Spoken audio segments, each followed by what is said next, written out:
మైసూరు దత్తపీఠం ఆస్థాన వేద పండితులు బ్రహ్మశ్రీ కర్రి సంతోష్ కుమార్ శాస్త్రి ఘనపాఠి గారిది. ఎంతో నమ్రతతో, బాధతో, గౌరవంతో చినజీయర్ స్వామి వారికి విజ్ఞాపనగా చేసినటువంటి ఆ వేడుకోలు వారు ఇంటర్వ్యూ చేసినప్పుడు కానీ, ఇంకా చాలామంది ఇంటర్వ్యూ చేసినప్పుడు కానీ, ఇంకా అనేక కార్యక్రమాల్లో కానీ, హిందూ ధర్మంలో మనమందరము ఒక్కటే.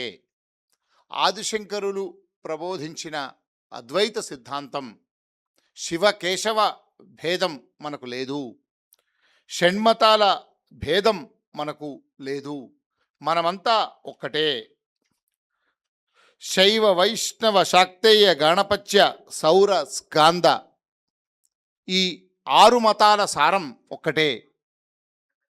ఈ 6ంటికి సంబంధించినటువంటి పంచాయతన విధానాన్ని కూడా ఏర్పాటు చేసి సకల దేవతల యొక్క తత్వం ఒక్కటే అని ప్రబోధించినటువంటి అవతార పురుషులు శంకర సాక్షాత్తు పరమేశ్వరుడి స్వరూపమే ఆదిశంకర భగవత్పాదుల యొక్క అవతారం. అలాంటి శంకరులు 8 ఏళ్ల వయస్సులోనే ఆతుర సన్యాసం తీసుకొని అమ్మగారి ఆజ్ఞతో సకల వేదాంతాలు శాస్త్రాలు అధ్యయనం చేసి తర్వాత దేశమంతా పర్యటించి మొదట ఓంకారేశ్వర్లోని నర్మదా నదీ తీరంలో ఉన్న మాంధాత పర్వతంలో గోవింద భగవత్పాదుల వద్ద గురుతః సన్యాస స్వీకారం యోగపట్టా పొంది భారతదేశమంతా తిరిగి ఎన్నో గ్రంథాలు, వారు రాసినటువంటి గ్రంథాలు శైవ వైష్ణవ సౌర గాణపత్య స్కాంద అన్ని రకాలకు సంబంధించినటువంటి రచనలు వారు చేశారు.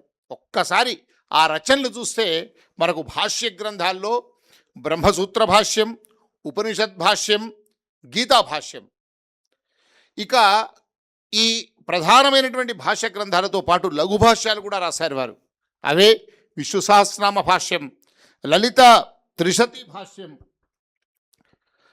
సనత్సు జాతీయ భాష్యం, హస్తమలకీయ భాష్యం, ఇవన్నీ లఘు భాష్యాలు. ప్రకరణ గ్రంథాలు కూడా చాలా విశిష్టమైనవి, శంకరుల వైదుష్యానికి ప్రతీకలు. ప్రబోధ సుధాకరము, స్వాత్మ ప్రకాశిక, అద్వైతానుభూతి, ప్రశ్నోత్తర రత్నమాలిక, యోగ తారావళి, జీవన్ముక్తానందలహరి, వంచీకరణము, బ్రహ్మ జ్ఞానావళిమాల, నిర్వాణమంజరి, స్వాత్మ నిరూపణము, శతశ్లోకి, ఉపదేశ సాహస్రి, సర్వ వేదాంతసార సంగ్రహము, లఘువాక్యవృత్తి, అపరోక్షానుభూతి, వాక్యవృత్తి, ఆత్మబోధ, వివేక చూడామణి, దశశ్లోకి, ఏకశ్లోకి, మాయాపంచకము, మనీషా పంచకము, అద్వైత పంచరత్నము, నిర్వాణాష్టకము, ఉపదేశ పంచకము, ధన్యాష్టకము, అనాత్మశ్రీ విగర్హణము, యతి పంచకము, బ్రహ్మానుచింతనము,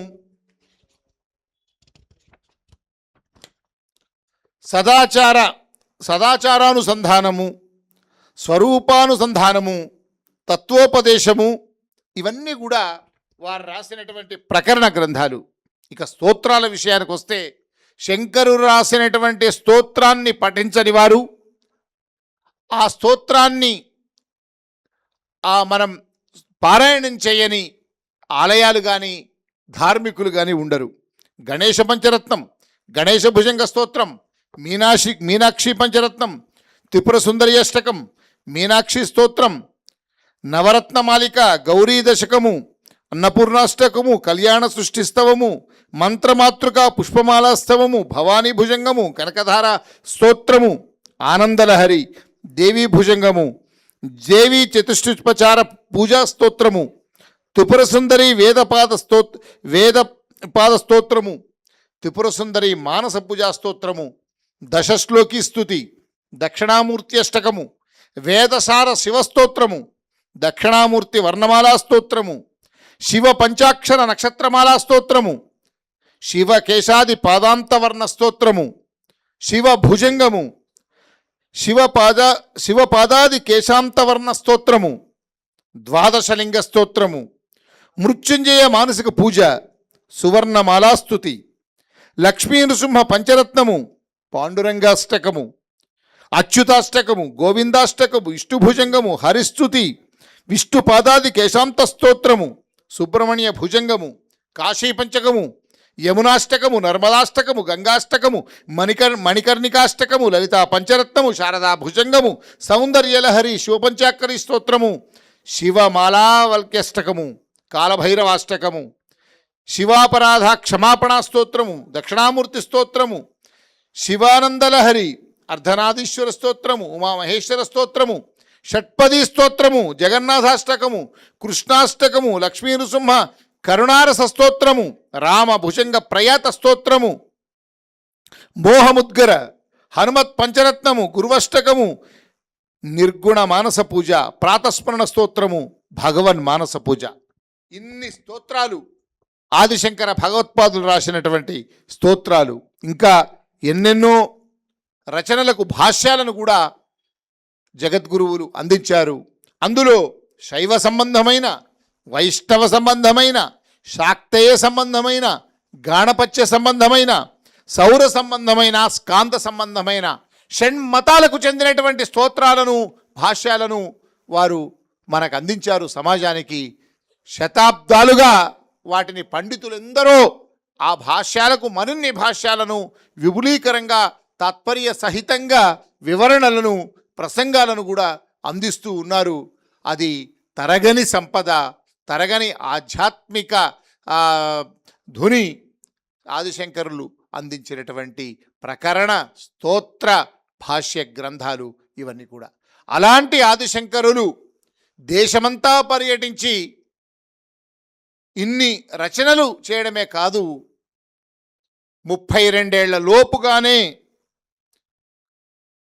సాక్షాత్తు పరమేశ్వరుని అనుజ్ఞగానే ఈ దేశమంతా కూడా పాషండ మతాలను, అవైదిక మతాలను ఖండించి అవి నిర్మూలన చేసి సనాతన ధర్మమే ఈ దేశంలో అజరామరము సజీవ వాహినిగా ఉండాలి, అందరూ ధర్మాచరణ చేయాలి అన్నటువంటి సత్సంకల్పంతో ఆదిశంకరులు 4 చోట్ల 4 ఆమ్నాయ పీఠాలను స్థాపించి ఇప్పటికీ 1000 ఏళ్ళు దాటుతున్నా ఇప్పటికీ కూడా ప్రపంచమంతా మన దేశం వైపు, మన ఆధ్యాత్మికత వైపు, మన ధార్మికత వైపు చూస్తూ ఇంతటి ధార్మిక దేశం భారతదేశం మాత్రమే, ఇంతటి ధార్మికత భారతదేశంలో మాత్రమే ఉంది అని ఎందరెందరో పర్యాటకులు మన దేశానికి వేలాది మంది వస్తూ ఈ ధర్మాన్ని ఆచరిస్తున్నారంటే, ఈ ధర్మాన్ని అనునయిస్తున్నారంటే కేవలం ఆదిశంకర భగవత్పాదులు మనకు అందించిన భిక్ష మాత్రమే. అలాంటి ఆదిశంకరులు 4 చోట్ల 4 దిక్కుల, తూర్పు పశ్చిమ, తూర్పు పడమర, 4 వైపులా 4 వేదాలకు ప్రతీకగా, ఋగ్ యజు సామ అధర్వణ వేదాలకు ప్రతీకగా వారు వేద వాక్యాలను ప్రబోధించి ఈ 4 ఆమ్నాయ పీఠాలను స్థాపించారు. తూర్పు దిక్కున గోవర్ధన పీఠం, అది పూరి ఒరిస్సాలో ఉంది. అది ఋగ్వేదానికి ప్రతీక. దానికి ప్రథమ పీఠాధిపతిగా తనతో తన వాదనలో గెలిచినటువంటి గొప్ప విద్వన్మూర్తి తన శిష్యులు హస్తమలకాచార్యులు ఆ గోవర్ధన పీఠానికి, పూరి పీఠానికి ప్రథమ ఆచార్యులుగా నియమించారు. ప్రజ్ఞానం బ్రహ్మ అనేటువంటి వేదవాక్యాన్ని ఆ పీఠానికి, పూరి పీఠానికి అందించారు ఆదిశంకరులు. ఇక దక్షిణం, మన వైపు మనముంటున్న ప్రాంతం దక్షిణం. ఈ దక్షిణ భారతదేశానికి దక్షిణాంనాయ శృంగేరి శారదాపీఠం, కర్ణాటకలో ఉన్నటువంటి శృంగేరి శారదాపీఠాన్ని యజుర్వేదానికి ప్రతీకగా సురేశ్వరాచార్యులు, మండలమిశ్రుడు అనేటువంటి ఒక మహాపండితుణ్ణి వాదంలో ఓడించి వారిని తన శిష్యునిగా చేసుకుని, అటు తర్వాత వారి భార్య ఆమె కూడా ఉభయ భారతిగా మారి ఆమె శారదా స్వరూపంగా విలసిల్లితే వీరు మండలమిశ్రులు సురేశ్వరాచార్యులుగా వీరి వద్ద శిష్యరికంగా శిష్యులుగా చేరి ఆశ్రమ స్వీకారం చేసి ఆ సురేశ్వరాచార్యులే ఈ దక్షిణాంనాయ శృంగేరి శారదాపీఠానికి మొదటి ఆచార్యులుగా ఆదిశంకర భగవత్పాదుల చేత నియుక్తులయ్యారు. ఈ పీఠానికి అహం బ్రహ్మాస్మి అనే వేదంలోని మహావాక్యాన్ని అందించారు జగద్గురువులు. ఇక పశ్చిమ దిక్కున కాళికాపీఠం, ద్వారకా, గుజరాత్లో ఉన్నటువంటి ద్వారకాపీఠం. ఆ పీఠం సామవేదానికి ప్రతీక. దానికి వీరి శిష్యులో అయినటువంటి మూడో వ్యక్తి పద్మపాదాచార్యులు. ఎంతో ప్రజ్ఞ కలిగినటువంటి ఈ పద్మపాదాచార్యుల వారిని పశ్చిమ దిక్కున ఉన్న కాళికా మఠం, అదే పశ్చిమాంనాయ ద్వారకాపీఠానికి మొదటి ఆచార్యులుగా నియమించి తత్వమసి అనే మహావాక్యాన్ని అక్కడ అందించారు. ఇక ఉత్తరం దిక్కున జ్యోతిష్పీఠం, అదే హిమాలయాల్లో ఉత్తరాఖండ్లో నియమించిన ఏర్పాటు చేసిన పీఠం జ్యోతిష్పీఠం. అదే బదరికాశ్రమం కూడా అంటాం, ఇప్పుడు ఉత్తరాఖండ్ ఉత్తరాంచల్లో ఉంది. ఇది అధర్వణ వేదానికి ప్రతీక. దీనికి మొదటి ఆచార్యులుగా తోటకాచార్యుల వారిని నియమించి ఇక్కడ అయమాత్మ బ్రహ్మ అనేటువంటి మహావాక్యాన్ని అందించి వారిని కూడా ఆ పీఠాన్ని, ఈ 4 పీఠాలు ఉత్తర, దక్షిణ, తూర్పు, పశ్చిమ, ఉత్తరాంనాయ బదరీపీఠం, దక్షిణాంనాయ శృంగేరి శారదాపీఠం, పశ్చిమాంనాయ ద్వారకాపీఠం, పూర్వాంనాయ గోవర్ధన పీఠం, ఈ 4 పీఠాలు ఆనాటి నుంచి ఈనాటి దాకా ఎన్ని శతాబ్దాలు గడుస్తున్నా అవిచ్ఛిన్న గురు పరంపరతో, ఆదిశంకరుల యొక్క ప్రబోధంతో ఈనాటి వరకు కూడా జగద్గురు పీఠాలుగా, ఇప్పుడున్నటువంటి పీఠాధీశ్వరులు జగద్గురువులుగా సనాతన ధర్మాన్ని పరివ్యాప్తం చేస్తూ విలసిల్లుతున్నారంటే ఆ ఆదిశంకరుల దూరదృష్టి, ఆదిశంకరులు ఇచ్చినటువంటి ఒక గొప్పనైన ఈ దేశానికి ఇచ్చినటువంటి భిక్ష.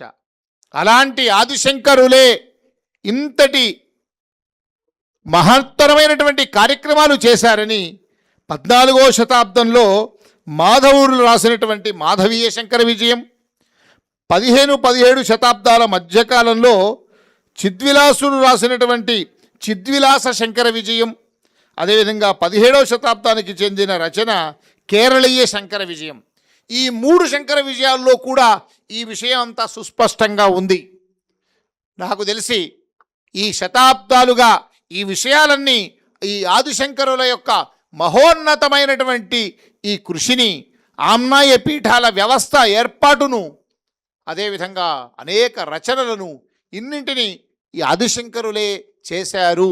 ఆదిశంకర భగవత్పాదులు అవతార పురుషులు అని మనం సర్వదా వారిని ప్రస్తుతించుకుంటుంటే, ఇప్పటిదాకా కూడా అందరూ అదే దృష్టితో శంకరులను పూజిస్తుంటే, అనవసరంగా అప్రస్తుతంగా చిన్నజీయర్ స్వామి వారు ఆదిశంకరుల ఈ గొప్పతనాన్నంతా కూడా గడ్డిపోతలాగా తీసేసి వారు పరమ వైష్ణవులని అంటూ, వారు ఒక్క పరమ వైష్ణవులే కాదు, పరమ శైవులు, పరమ గాణపత్యాన్ని కలిగిన వారు, పరమ శాక్తేయాన్ని ఉపాసించిన వారు, పరమ సౌరులు, ఆదిత్యులు, పరమ స్కాందులు, సుబ్రహ్మణ్య స్వామి ఆరాధకులు, ఇన్ని మతాలను చేసే ఉపాసకులు కూడా ఆదిశంకరుల స్వరూపమే.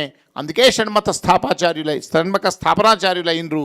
అలాంటి మహానుభావుడు ఆమ్నాయ పీఠాలు స్థాపించలేదని 12వ జగద్గురువులైనటువంటి దక్షిణాంనాయ శృంగేరి శారదాపీఠం జగద్గురువులైనటువంటి విద్యారణ్య స్వామి వారే ఈ ఆమ్నాయ పీఠాలను స్థాపించారని చెప్పడం ఇది సహేతుకం కాదు, అర్ధరహితం. శంకర విజయాన్ని వక్రీకరించడమే, శంకర విజయాన్ని మనము అవమానించడమే అవుతుంది.